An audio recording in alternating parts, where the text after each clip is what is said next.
Arkadaşlar merhaba. Öncelikle bir döküm sobamız var. Bu sobada genelde pelet odunu yakıyoruz ama havalar soğumaya başlayınca kömürde, Sibirya kömürü de kullanmaya başladık.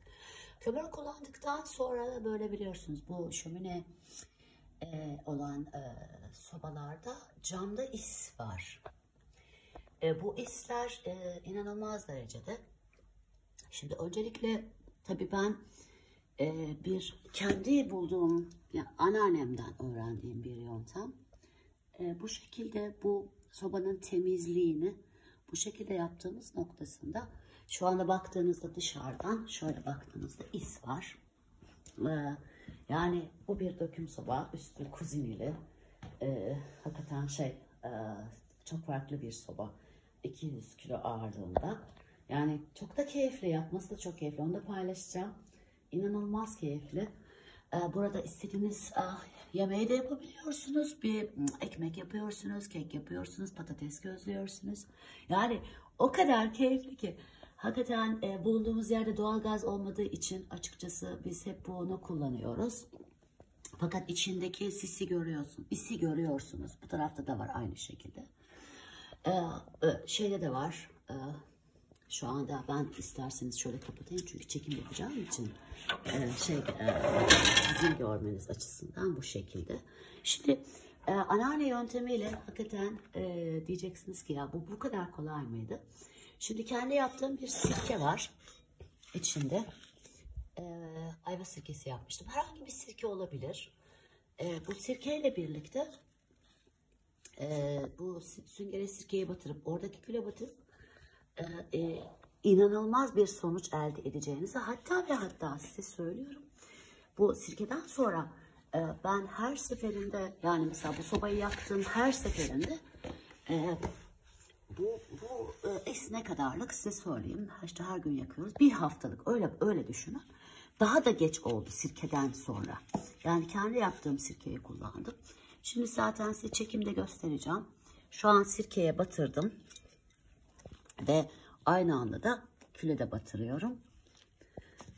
Külün şeylerine, o hani üstünde kalanları şöyle sirkelerseniz sonuç şöyle daha incelerini almak için şöyle tekrar biraz sirkeye batırdım. Şimdi sizinle sonucu göreceğiz. Yani bu sirke ne yapıyor biliyor musunuz? Burada is oluşumunu uzun bir süre engelliyor. Yani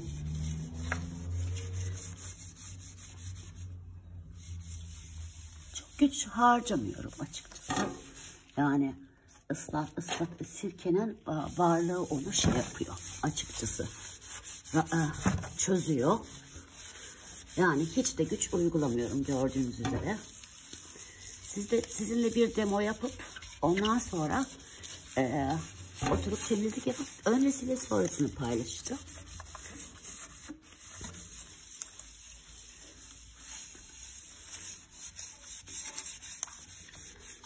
Sonuç mükemmel. Ama dediğim gibi önce bir sirkeyle bunu bir şey yapmak lazım. Hani temizleme, ıslatmak lazım. Sirke sonrası içinde faydalı. Faydası da işte biraz geç oluşuyor bu iz.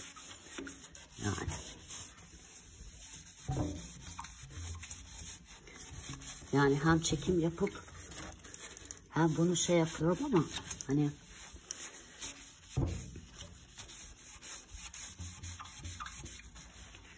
yani biraz daha işte yapayım. Biraz daha kül.